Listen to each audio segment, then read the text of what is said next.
Welcome back to the Keiser Report. I'm Max Keiser. Time now to go to Washington State and talk to the original silver guru himself, David Morgan of silverinvestor.com. That's silver-investor.com. David Morgan, welcome back to the Keiser Report. Max, great to be back. All right, David Morgan, you are, of course, the silver guru. But before we get to silver, I want to talk bonds. You've recently made a bold call. Is it time to short bonds? David Morgan, are you the guy to make the right call? Many have come before you and been wrong. Are you the man?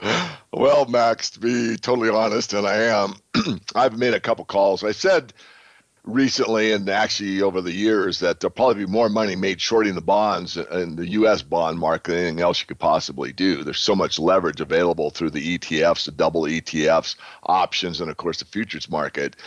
And I've actually taken a stab at it a couple times, not very confidently. In the two cases that I recall, I used options myself, and actually these bonds just kept treading along.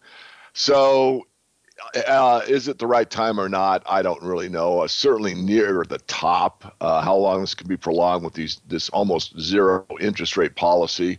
Obviously, the bonds have had a great run for 30 years. And if I might digress, Max, we might talk about what's happened over the last 3 decades in the bond market, if you'd like to visit that. Well, let me ask you this. The bonds are up.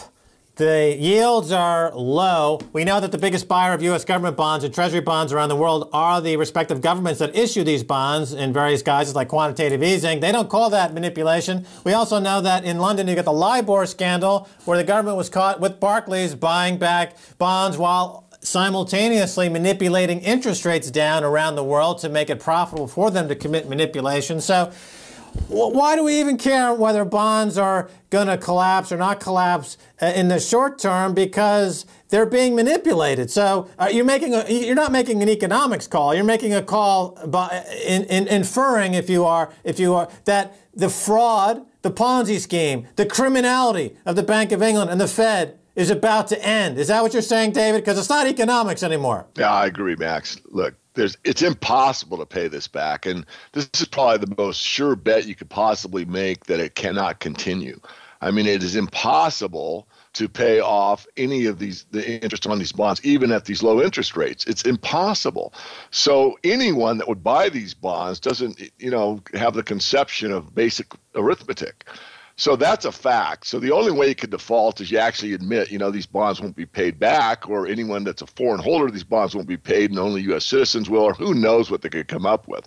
But that's so unlikely. I just barely touch on that idea. The more likely default is they default on the currency and they just keep printing it into oblivion. And when that happens, obviously anything associated with the U.S. dollar, be it the dollar bills or $20 bills in their pockets, or the equivalent debt associated with that, and of course a dollar bill is also a debt instrument, will collapse. So you could have $1 million in bonds, or 10 or 20 or billions or trillions, doesn't matter when it goes to zero or near zero. And this is what happened in the Weimar Republic. Now, I'm not predicting it to go quite that way, although it could. But they're living on the razor's edge right now. It's going to take just a small gust of wind to push them off the cliff as far as I'm concerned. I think we're very near the edge. Am I right or wrong? I know I'm right in the long run. Is it going to happen by the end of the year? Is it going to happen in 2013 or 14? I don't know. But I know I wouldn't touch a bond. You couldn't pay me to take a bond. I'm just looking at this list of names of people that have made a call like this and been wrong. Bill Gross, Jim Poplava, Jim Rogers, Mark Faber, Peter Schiff. They've all made this call over the past 3 or 4 years, and they've all been wrong. The only guy who's gotten it right, as far as I can tell, is Mike Shedlock, who has been long bonds.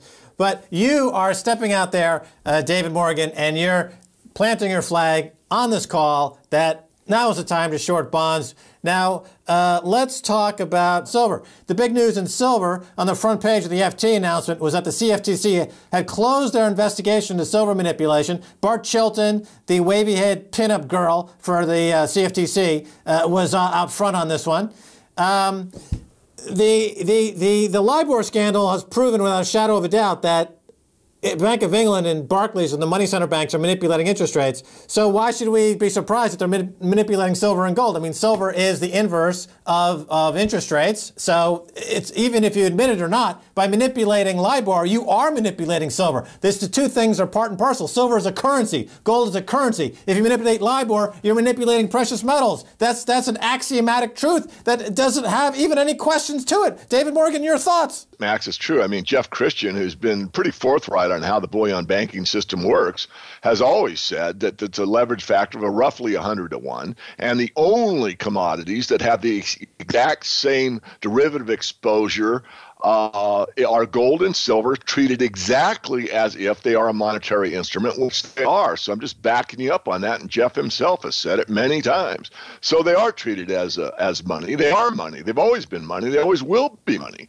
And yet there's only less than 1% of the world's population that even has woken up to that fact. But all we need is like a doubling of people to raise their consciousness to the fact that gold and silver is really the only way out. And you could see paper price on these markets that would be ridiculous to state on your show. Right. It's a good point there about paper price, because we're finding out more and more that these exchange-traded funds are really more aligned with the paper price that you find on these futures markets, whether it's MF Global or Peregrine or these other houses that are being stolen from by the money center banks like JP Morgan, or it's an ETF that has no seniority at all for the claims owned by the shareholders of these exchange-traded funds in these metal trusts. That's all paper. And that's a huge mistake, isn't it, David Morgan, for people to own a silver ETF at this point? You might as well just throw your money in the garbage, right? Well, some are. There's a big group that are lumped as ETFs, and not all ETFs are the same. I mean, SLV is one I wouldn't touch unless I'm just doing it as a hedge. But the PSLV, like the Sprott Physical Silver Trust, I would think that one's fine. It's lumped as an ETF. Really, it's a holding company in my view, and you can take the silver out of there. So if you have an ETF or a holding company where you can get the silver or gold out into your own hands, then I think that's a safe investment. So there are ones that are much better than the paper ploy derivative up the kazoo rehypothecation to the moon and back. Those are ones I would stay away from. Right. Sprott up in Canada, he's got a holding trust which is got a good reputation. We'll have to have him back on soon. Now, the front page of the FT piece mentioned the crash JP Morgan Buy Silver campaign from last year that took silver from 25 to 50. But they didn't mention the Silver Liberation Army by name. But tell us about the silver buyers these days. Eric Sprott, we just talked about. He recently bought $200 million worth of silver. He's got to be silver vigilante number one. Tell us more about who's in this space to knock and crack some skulls of the paper bugs. All these bigger funds or trusts or ETFs that understand what's going on, like take Central Fund of Canada that's been around for a very long time. Look at their holdings. Look at what they've done over the last decade. They continue to buy more. Are they going to cash out because silver makes it to 33 bucks? Are you kidding me? No, they're going to buy more. So once the momentum starts to move in the silver market, I'm forecasting somewhere around a $33 to $35 level. You're going to see a lot of these guys come back in size. They're coming back in size in a very tight market. There isn't a lot of physical left. And so when those two equations meet, you're going to see, I think, a real strong move probably to 40 rather rapidly. And then we're not going to take too much time, in my view, to build a base in that level. And then once we start above that, then who knows? Once we get above the $50 psychological barrier that's taken so long to get to, and we only touched it April 2011, once we get above that and we stay there for a couple of weeks, I could see silver going from 50 to 75 in a matter of a couple months or maybe even less. That's the way this market can move, and that's the way this market will move. Right. Sprott comes in with millions of ounces to buy, and the price moves up, half a buck or something.